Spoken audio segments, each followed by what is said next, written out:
whenever you're playing a neural pattern, you're not syncing with reality. You're separate, right? You're separate. You're processing data, right, in order to survive. This is the brain at work, right? The mind at work.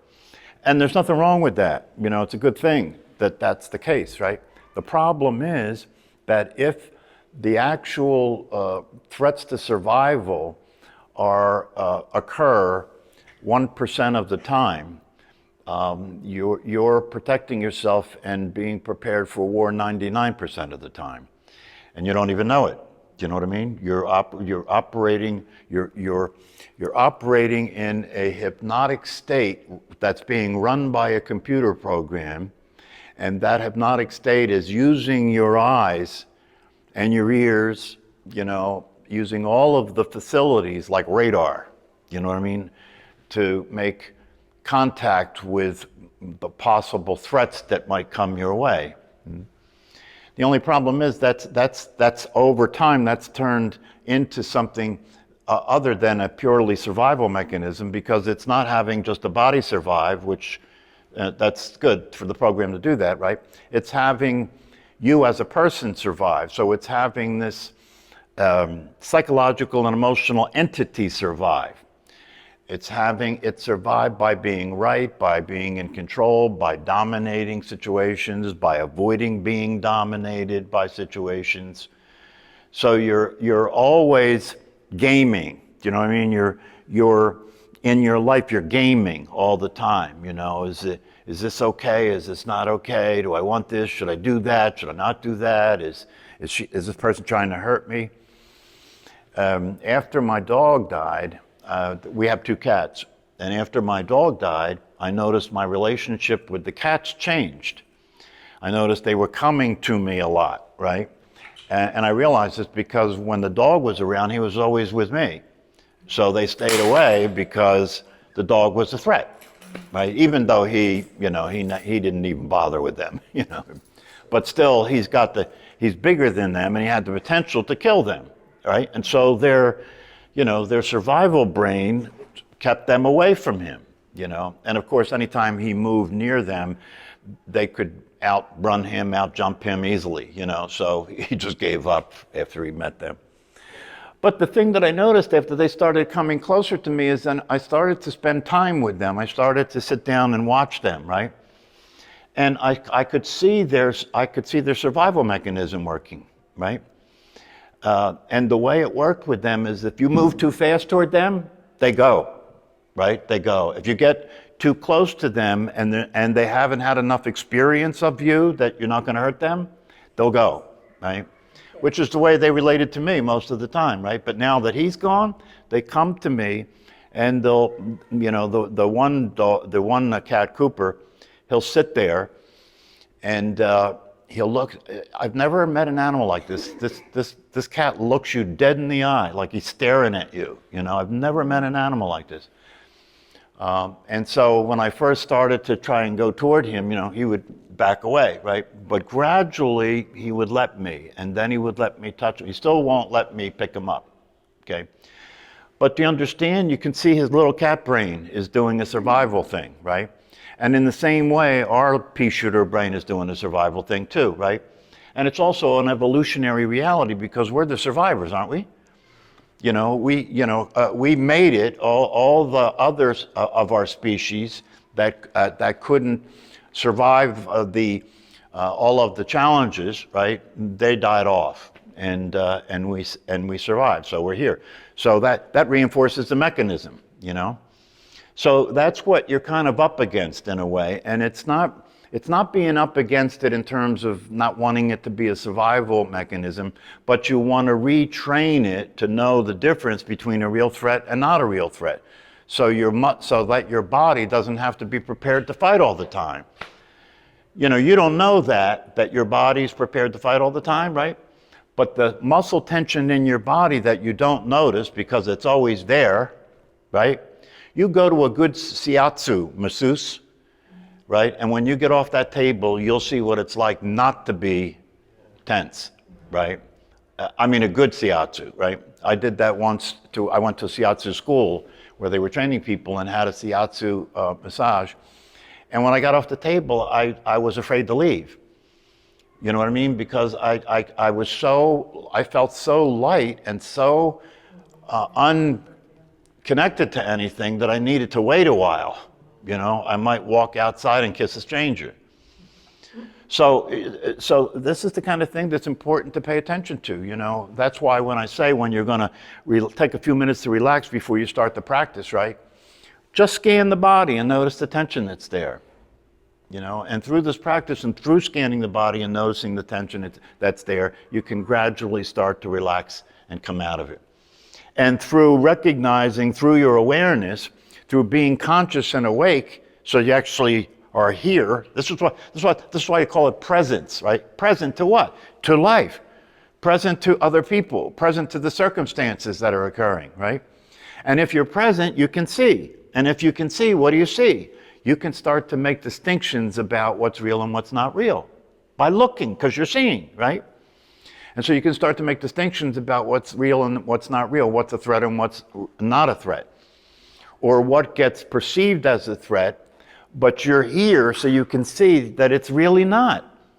Sticks and stones, right? You can see that it's not. And nothing anybody says can really hurt you, right? But how many people die as a result of what somebody said to them? If you feel offended by what somebody says, you literally are doing it to yourself. And you've got a machine that's reacting to what's happening. But I'm telling you, if you practice these practices and teachings, you can reprogram. You can come out of that way of reacting. They talk, for example, in the brain science about the amygdala. The amygdala is the part of the brain that it's kind of like radar. It is processing all incoming data, right, to determine what of that data represents a threat. That's the job of the amygdala, right? And people who have been practicing meditation for years and had their brain CAT scanned, their amygdala was significantly smaller than a normal brain. So the brain actually changes, right? It restructures itself in relationship to what's happening over time, right? It took time for you to get as crazy as you are, okay? So it's going to take time to get uncrazy, but it won't take as much time to get uncrazy as it took to get crazy. Yeah, you can, because the thing is this, first you get it conceptually, right? First you know you're crazy as a concept, right? Then you watch yourself being crazy, right? That's where the work gets done. Because when you're watching yourself being crazy, as I have been saying here in the class, as you watch yourself being crazy, the light of awareness is shining on that reality. Now the craziness is being exposed for what it is in the light of awareness, right? And nothing has to be done. No, nothing has to change for that change to occur. In other words, you don't have to do anything. You don't have to change anything. You don't have to change the way you are. You don't have to change anything. All you have to do is be present. The power of presence is absolute. Because God's watching. That's what that means. Do you understand? God's watching. And the eyes of God, the divine witness, right? The awareness, the consciousness is now seeing what's happening. And as it sees what's happening, it knows what it sees. And it has a natural ability for discernment. Your awareness has discernment. It can tell the difference between one thing or another, right? And it knows what it sees, okay? So when this is operational, right, it's watching a mistake occur. It's watching you react to something that's not happening. And it sees that that's the case. Do you understand? Consciousness sees that that's the case. You can have an instance, for example, where you have some kind of conflict with the people that you're close to in life, right? You can have a conflict, right? And through the practice of awareness, at some point when this conflict's happening, where before you would just go into, you would go into your military state, so to speak, when you got into conflict. In other words, you were ready for a fight, you were ready to either withdraw or attack, right? And all the machinery is working like that, preparing, right? And the time will come, if you practice these practices and if you deepen your understanding of these things, the time will come when that starts happening, it's happening, and now you're watching it.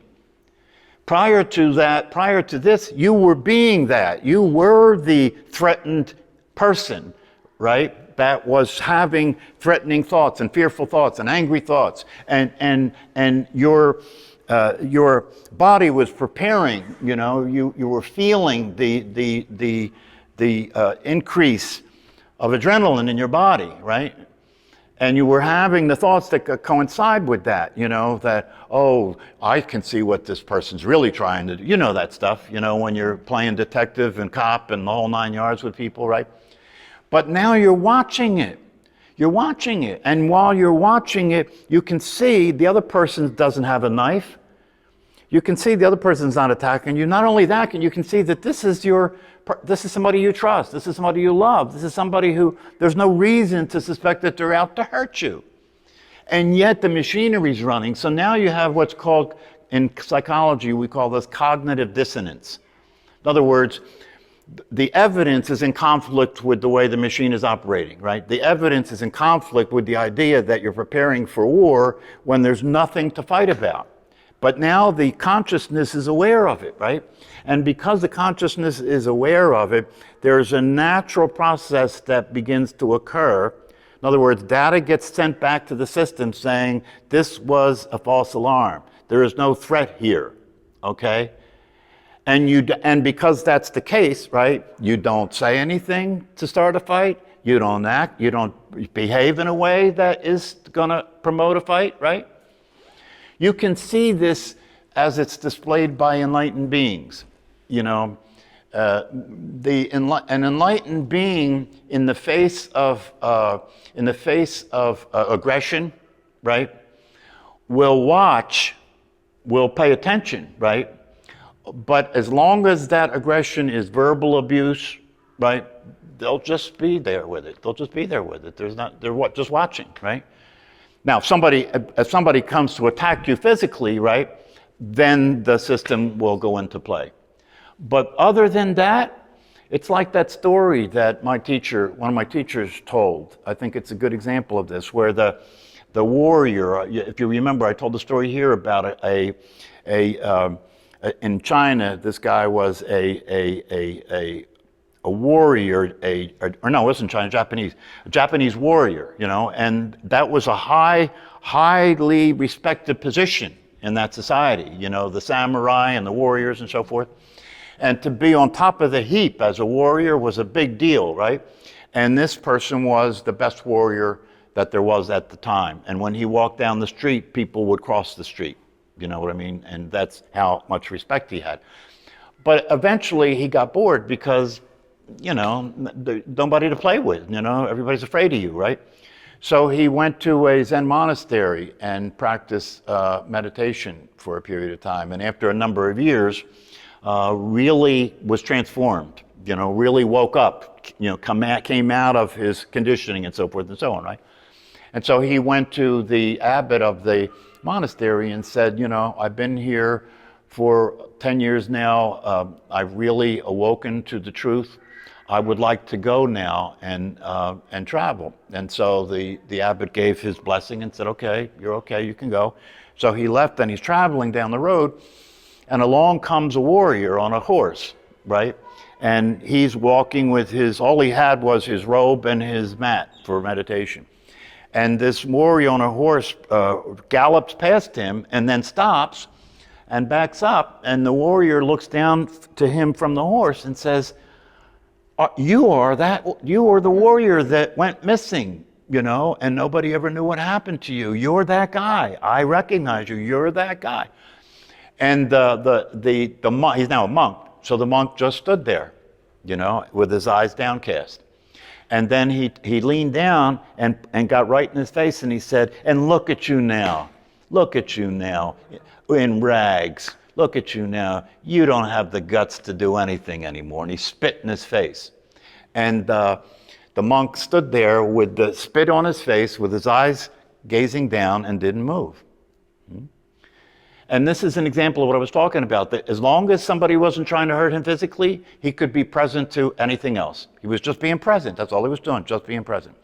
So then the guy rides away, and then he turns around toward the monastery that he left, puts his mat down, and sits down on the ground, and tears come rolling down his face because he realized how much gratitude he had for having woken up, and how much appreciation he had for having woken up. And the spit on his face felt to him no different than raindrops. This is what awakening is, right? That you see things as they are. You see the truth. You know that you don't need to protect yourself when you wake up to the truth of yourself as awareness. I was talking to somebody about this morning, and the Course in Miracles came up. Right? And whenever I think of the Course in Miracles, I think of that summary statement in the beginning of the Course about whatever is real cannot be threatened, right? That's the experience the monk was having. See, what I am can't be threatened. I don't need to fight. I don't need to protect anything, right? I can just be here and have compassion. Have compassion for you that you don't recognize reality, that you don't know who you are. So it's part of this, that we're learning how to be present to life. We're learning how to be present to the unexpected. We're learning how to be present to the body, which means that you accept the fact that it will age, it will have illness, right, and so forth. So we're learning how to be present to all that without that determining who we are, without that determining what we do, right? We become an expression of the source instead of expressing a little conditioned personality. That really, by comparison, in terms of what the little personality knows as compared to the source, there is no comparison. When you're in contact with wisdom, when you're in contact with the unlimited wisdom of awareness, of consciousness, when you're in contact with the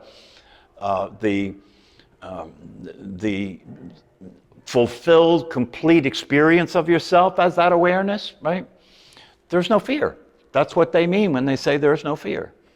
There is no fear. In terms of using a non-dual approach, in terms of using this approach, right? The way that trauma is treated with this approach, right, is to simply focus energy on the reorganization of your identity. Focus energy on the reorientation and reorganization of your identity from the person and personality in the physical body to the conscious awareness, right? And as that process occurs, right, when you're no longer identified as the person, all the troubles of the person aren't your troubles. All the trauma of the person is not your trauma anymore. Right?